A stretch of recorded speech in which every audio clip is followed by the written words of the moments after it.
I first met Scot Michael in the summer of 2002. He was a drummer and at the time was just starting a freelance career as a recording engineer. When my band, A Gun That Shoots Knives, was ready to record our second album, Scot was the guy who made it happen. He didn't work at a big recording studio. His studio was right in his own living room.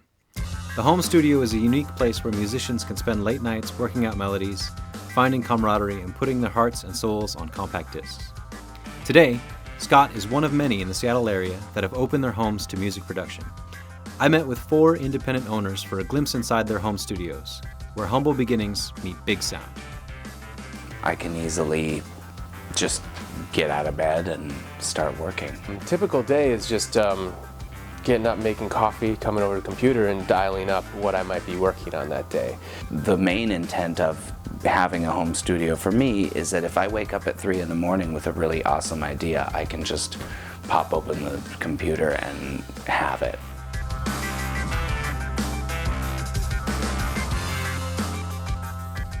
So how did you get started being interested in sound? I've known I wanted to do this like in some sort of fashion since I was a little kid. Well, I grew up around music. I was always around music, and it just is something that I think my ears are my best instrument, and that's just something that I can't avoid. To look into doing this, I had pulled out, I think it was my dad's old reel-to-reel tape machine. Just because I think I can plug it in doesn't mean it's actually going to work. Luckily, a good friend of mine at the time who was like, I'm not going to do this anymore. He graduated from college, ready to just go off and record, brought his little setup, and decided he was going to be a web designer. So he called me up, brought everything over to my house and said, you can have it. You know, my mind just kind of like exploded with, you know, just wow, this is amazing. Like finally knowing like, oh, that's how they do this. What's the craziest thing you've ever seen in your studio? There was a couple of times I had some characters. I had one lady offer to, instead of pay me in cash, to pay me with, you know, sexual favors. I had a client that stepped on one of my pairs of headphones and totally like smashed them, and then like a half an hour later he was like, oh, somebody broke your headphones. I had a client who we had worked many sessions together. Every time he just kept shortchanging me. We were about to finish, and he wanted to go back and change something real quick, and I was like, you already can't pay me what you owe me, so no, we can't. He just got really upset and looked like he was about to get violent, and like I picked up a baseball bat and was like, what? Apparently he had somehow taken off his pants, taken off his underwear, put his pants back on, and he launched his underwear out into the forest.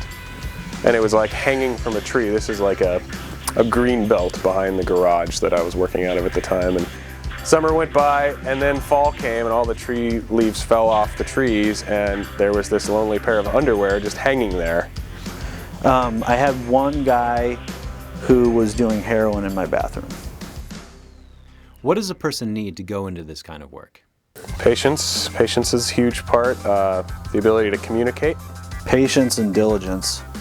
To have a ton of patience, and not be judgmental, and not be opinionated.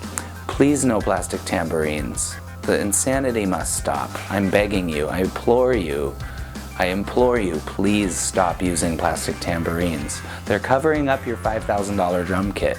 Just start doing it and it's experimenting. It's yours. Don't like get an investor or anything like that. It's unpredictable, and that's what keeps it interesting and challenging and fun, and you know, taking risks is fun. What makes your studio special?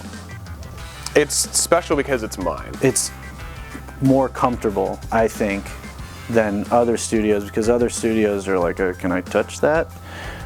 There's something about this house and this neighborhood and the resonating frequencies of something about this area of Seattle and this block and the climate and the way that the freeway is and the amount of neighbors that I have and the distances between the houses. There's some feel here that has a good musicality to just naturally here. That's more than anything these days what makes a good studio is the person running it.